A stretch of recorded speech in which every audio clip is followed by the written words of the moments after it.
ভালোবাসার জীবন যাপন করবেন, স্বামী স্ত্রীর জীবন। অনেক স্বামী আছে ব্যবহার ভালো না, অনেক স্ত্রী আছে ব্যবহার ভালো না, ঠিক কিনা বলেন? ঠিক কিনা বলেন? আমার মায়েরা অনুরোধ করতো, আপনার স্বামী যদি রাগ হয়, যদি এক সময় রাগ হয় ঝগড়ার সৃষ্টি হবে। স্বামী যদি রাগ হয়, স্ত্রী একটু ধৈর্য ধারণ করবেন। একটু পরে স্বামী মনে মনে ভাববে, আমার ওয়াইফের কত কথা বললাম, আর একটু শব্দ বলবো না। দেখবেন আপনার স্বামী এসে আপনাকে জড়ায় ধরে বলবে, আমি ভুল করেছি, তুমি আমাকে মাফ করে দাও। ঠিক কিনা বলেন? আমার মা, মা, আপনি আমার ভাইয়েরা, আপনার ওয়াইফ আপনাকে অনেক কিছু কথা বলতেছে, আপনি পুরুষ মানুষ, এটা কষ্ট করে মানুষ হয়, পরে করে যেতে হয়, নারীর বড় সত্য কাজ করে জ্ঞাপন করতে হয়।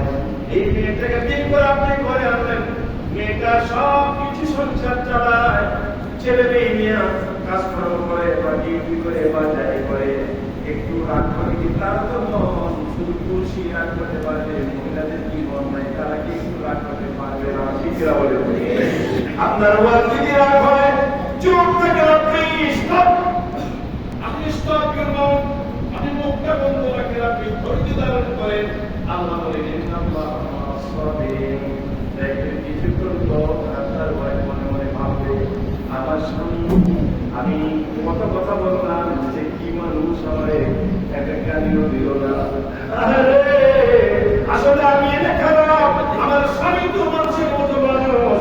দেখবেন আপনার ওয়াইফ আপনার এসে পার করে বলবে, স্বামী আসলে আপনি ধৈর্য ধারণ করেছেন, আমার ব্যবহারটা ভালো হয় নাই। স্বামী স্ত্রীর জীবন যদি পরিচালিত করেন, তাহলে আপনার জীবন হবে মধুর জীবন। যেরকম কিসের জীবন? মধুময় জীবন হবে। আসুন আল্লাহ করেন, মিনাল্লাহি নূরুন ওয়া কিতাবুম মুবিন। আল্লাহ বলেন, কোরআন কিতাব কথা স্পষ্ট কিতাব, যেগুলি হারাম কাজ আমরা করব না, মনের মতো হবে না। ঠিক আছে কিনা বলেন? হারাম যার ভিতরে ঢুকে কোনদিন জান্নাতে যাবে না। আরে মদ, ইউরিন, গাঁজা, পাপের কাজে আপনারা যাবেন না। আমার ভাইয়েরা, আপনারা আমাকে আদর করেন, আমার হাদিয়া দেন, টাকা পয়সা দেন, মহব্বত করেন। আল্লাহ যদি বলে, যদি তো উচিত কথাগুলি বললা না, শুধু আদর মায়া করাগুলো, খাবার খাইয়া টাকা পয়সা হাদিয়া দিয়ে চলে আসলাম, এটা আমার দায়িত্ব বলা। ঠিক কিনা বলেন? এটা আমার দায়িত্ব। আল্লাহ আমাকে পরকালে আটকাবে।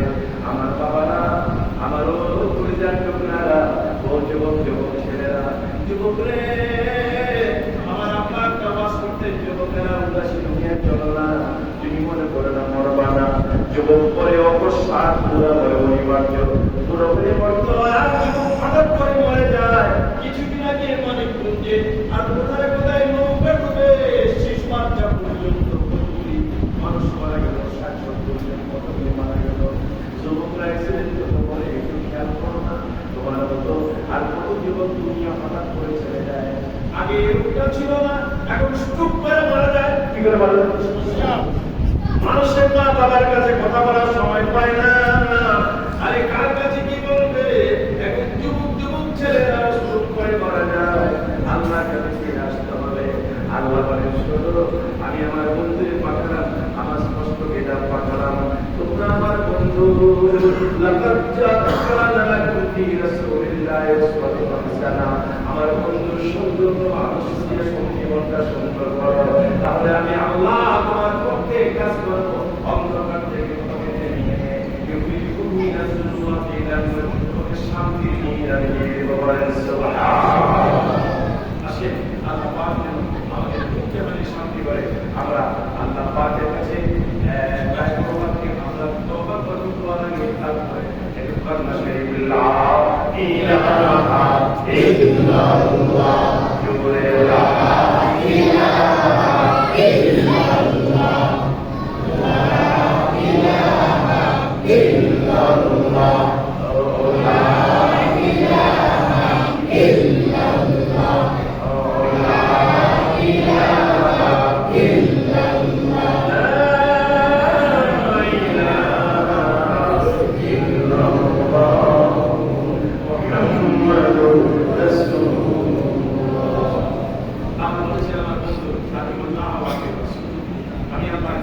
শুনুন আমার বন্ধুর কথা বলতে চলো আমি আমার রাসূলুল্লাহ যারা কি আল্লাহর কথা বলতে চলবে আমার বন্ধুর কথা বলতে চলবে হঠাৎ পারদা ফৌজন আজিমা তার হাতে আমি আল্লাহ বিজয়ের পতাকা দিয়ে দেবো সুবহানাল্লাহ